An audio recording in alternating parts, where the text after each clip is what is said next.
บางทีโจทย์ที่พระเจ้าได้ก็คือการแปลงไฟกระแสสลับเป็นไฟกระแสตรงเนาะอันก็แปลงไฟกระแสสลับมาเป็นกระแสตรงนี้มีข้อดีประมาณ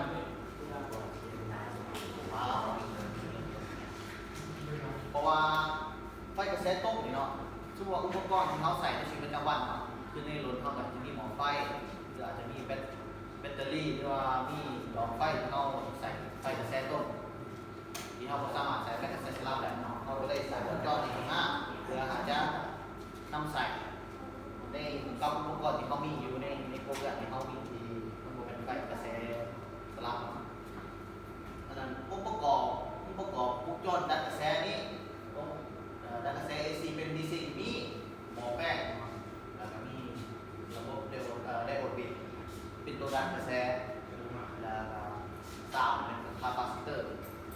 แล้วก็อีกตัวที่4มันคืออุปกรณ์ที่อาจจะมานำใส่คือหลอดไฟ LED 2ตัว DC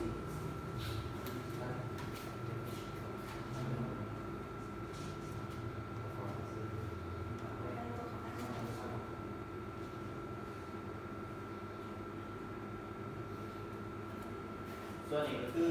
วงจรเนาะวงจรที่เราใส่ทุกอย่างเลยตั้งแต่แรงไฟที่จะเข้าแรงไฟที่จะเข้าหม้อแป้งแล้วก็ระบบไดโอด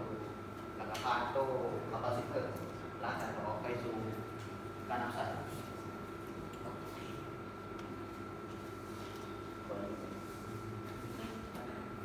หม้อแป้งหม้อแป้งตอนนี้หัวแปลงจากนั้นตอนแรกไฟกระแสสลับ220 โวลต์เข้าสู่หัวแปลงเพื่อแปลงแรงดันของกระแสไฟฟ้าสลับออกเป็นกระแสกง12 โวลต์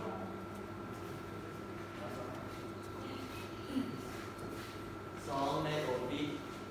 เป็นหน้าที่แปลงกระแสสลับออกมาเป็นกระแสกงหลังจากออกมาไฟที่ออกมาจากหม้อแป้งที่มีแรงดันไฟ12 โวลต์ AC เข้ามาสู่ไดโอดบิดจะแบ่งกระแสสลับออกมาเป็นกระแสกง12 โวลต์ DC คาปาซิเตอร์เป็นสถานที่เป็นประจุพลังงานมีเทียนและเหยียบง่ายซึ่งคาปาซิเตอร์จะมี2หัวกระดูกแบบด้านเข้า2คาปาซิเตอร์ตัวกับหัวลง2ได้ผลอีกครั้งหัวตัวกับขาหัวได้ผลแล้วตัวคาปาซิเตอร์เป็นหน้าที่ควบคุมที่สูงและช่วยเก็บบรรจุและถ่ายบรรจุให้เงียบๆจาก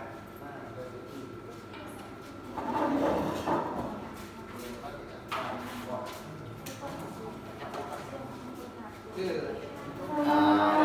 เนาะอุปกรณ์เท่ากันที่นี่อันนี้เนาะของเราจะมีไดโอดแล้วก็นี่เป็นหม้อแป้งนี่เนาะจะโมเมนต์มันจะบ่ได้แป้งกระแสไฟ AC เป็น DC โหลดเนาะมันจะลดแรงดันลงซื่อๆออกที่ออกมาจากหม้อแป้งนี่ยังเป็นกระแสไฟ AC อยู่เนาะ12แต่มันมีขนาดความแรงดันน้อยลงจาก230เหลือ12 โวลต์จริงๆเนี่ยมันเปลี่ยนจากกระแสสลับเป็นกระแสตรงนี้ก็คือตัวนี้เนาะไดโอดบิดเป็นระบบไดโอดบิดที่มีไดโอด4 โต้ต่อกันหลังจากที่ไฟโซน12 โวลต์เนาะเขามาสู่ไดโอดบิดมันจะหักทิศทางของกระแสเนาะและขั้วนี้จะออกมาเป็นขั้วลบขั้วนี้จะออกมาเป็นขั้วบวกการที่ว่ามันออกจากไดโอดบิดแล้วแต่ว่าความเหลี่ยมเนี่ยของกระแสมันยังคงที่เนาะเขาก็เลยใส่คาปาซิเตอร์นี้เป็นโต้ก่อนกระแสเก็บกระจุแล้วก็เฮ็ดให้กระแสมีความเหลี่ยมเนี่ยกันจ่ายมีความเสถียรภาพเป็นเขาสามารถนำใส่ได้มีคุณภาพได้ตัวอย่างคือการจะใส่ดอกไฟเป็นดอกไฟ DC สปอร์ตเนาะมันมีขนาด12 โวลต์จะมีสวิตช์เนาะเขาจะมีสวิตช์เปิด ขนาดแอมป์ที่เขาจะได้มีขนาดประมาณ1แอมป์มันอาจจะโบคงทีอาจจะเป็น 0.0 ก็0.98 หรือ1แอมป์เนาะมันจะโบคงทีเนาะแต่ว่าเขาจะตีราคาไว้ในแผงมันมีกระแสสามารถออกมาถึง1แอมป์การทำงานมันก็จะเป็นแบบนี้ครับหลังจากเซตการพิเศษการทำงานแล้วก็ให้อาจารย์หรือครูอยู่ในห้องประกอบส่วนตึงให้บทข้าพเจ้าที่สมบูรณ์ขึ้นแล้วก็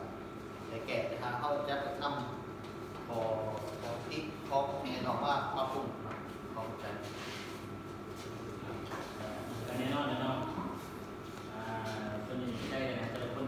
ในรูปเราซ้ำจะเสนอโอเคตัวนี้ก็ไม่ใหญ่เนาะเพราะนั่นแหละแต่ละคนเนี่ยเนาะอาจารย์ที่ว่าสิที่ชีวิตมันร่วมกันเนาะแต่ว่าสิเข้าใจรายหนึ่งรายจะรู้เนาะแต่ในนี้เนาะตัวปรับปรุงนี่อาจารย์จะบอกเลยว่าหนึ่งมากเนาะตรงไหนปรับปรุงนี่เนาะที่มันเป็น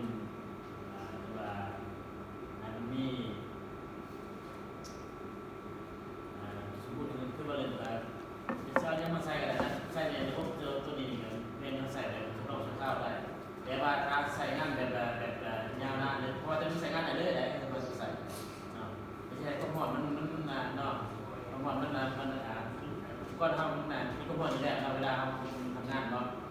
ไม่ใช่เทียบเลยกับข้าวหอมเลยสิ่งเรื่องนี้เนาะนี่เนาะแต่ว่าสุดท้ายเราเลยใส่พิจารณาเนาะมันพอจะได้เห็นถ้าเห็นที่โดดนะป้าว่าอีกแล้วการมีการเห็นโดดกันจะทำเดียวเป็นสิ่งมันจะอะไรก็ไม่ใส่เลยกล้องซะเนาะเป็นกล้องอะไรเนาะ ต้องเห็นมาเห็นเพื่อว่าเห็นเขาเนี่ยเห็นได้ง่ายครับในกล่องเขาจะคือของจะแนบเห็นทำงาน แต่เป็นวงจรแต่ในกล้องจะเห็นวงจรต่างๆเลยเนาะวงจรจิ้งโดดเนาะนี่เนี่ยเป็นวงจร ถามเป็นเขาเห็นจะเป็นสำเร็จรูปเพื่อแบบน้ำใส่ใด